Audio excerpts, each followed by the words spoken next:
Oi, gente, tudo bem com vocês? Recadinho para começar a nossa conversa. Fique em casa. Nada de sair, nada de passear, nada de contestar o isolamento social, porque ele é o que a gente tem de mais seguro para a gente manter a saúde da gente e a saúde de quem a gente ama. Então, vamos ficar quietinho, que daqui a pouco essa fase difícil passa e a gente se reencontra novamente, tá bom? Muito bem, hoje o nosso assunto a gente começa a falar sobre o grupo dos protistas. Dentro do grupo dos protistas estão as algas e os protozoários.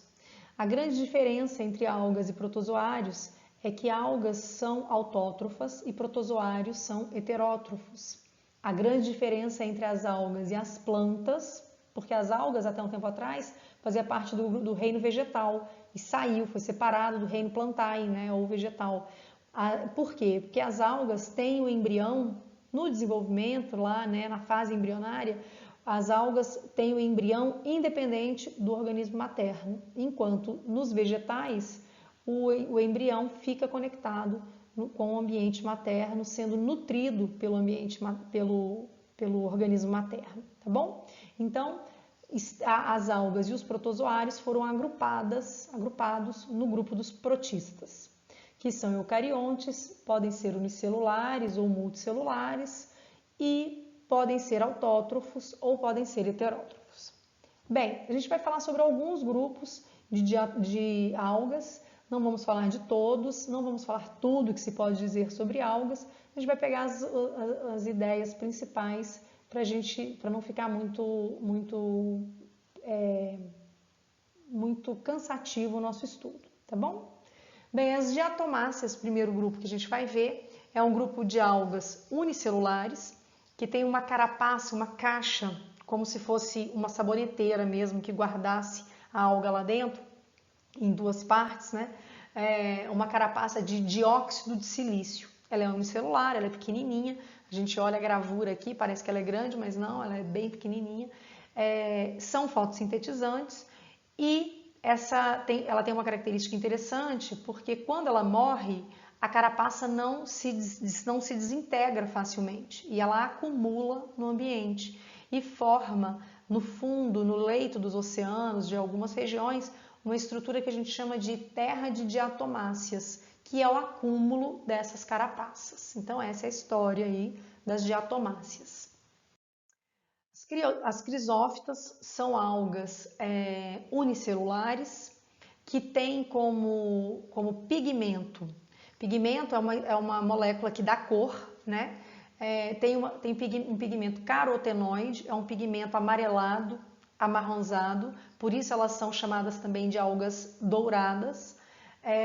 São fotossintetizantes, têm dois flagelos, e tem uma característica bastante interessante, que é o fato de serem mixotróficas. O que significa isso? Elas são fotossintetizantes, mas se elas estiverem no ambiente, a luz, por algum motivo, elas deixarem de receber luz, o que vai acontecer? Elas são capazes de, por fagocitose, se alimentarem de partículas soltas no ambiente, o que caracteriza um processo heterotrófico de nutrição. Então, elas são autotróficas e heterotróficas eventualmente. São unicelulares, mas como elas se reúnem, podem viver reunidas, a gente diz que elas podem formar colônias. Então, são as características principais das crisófitas. Bem, vamos ver agora as pardas. As pardas, como o próprio nome está dizendo, elas são algas amarronzadas. O pigmento é também um carotenoide, mas do tipo fucoxantina, então ela fica mais amarronzada, né? Apesar de que aí nessa gravura ela está parecendo mais verde, né? Mas ela é mais amarronzada. É a alga que mais parece com planta, é uma alga multicelular, uma macroalga. Ela pode alcançar até 50, 60 metros de comprimento. E como ela fica presa no assoalho oceânico, ela acaba flutuando e fica parecendo uma árvore enorme, né, no fundo do oceano. Mas não é planta, então tem que tomar muito cuidado para não fazer essa confusão. Ela é muito comum, ela aparece muito em filmes de suspense, de terror, porque ela dá esse aspecto diferente aí para esses ambientes aquáticos, né? Então, de vez em quando a gente vê essas algas nesses filmes. As algas vermelhas também é uma conhecida nossa, bastante conhecida, porque ela é a alga que é utilizada para fazer sushi. Então essa lâmina pretinha aí que envolve o arroz, né, para fazer o sushi que a gente come, que a gente gosta tanto, na verdade é uma alga vermelha.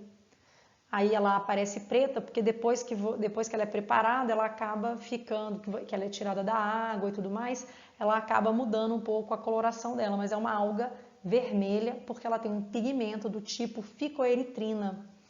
São multicelulares, podem estar em água doce ou alga salgada e são ricas em vitamina C. Então é bem interessante que a gente tenha esse consumo na nossa vida, né? Esse alimento na nossa vida, porque é bastante nutritivo.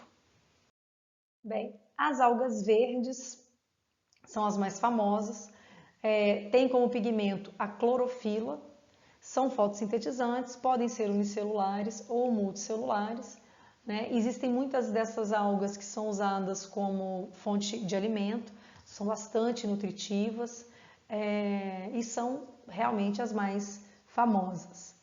Bem, é isso que a gente vai ver hoje sobre alga. Vai para o chat se você tiver alguma dúvida, algum comentário. A gente vai lá, conversa e resolve aí o que tiver ficado pendente, tá bom? Um beijo grande, até mais. Fica em casa, fica com Deus. Tchau, tchau.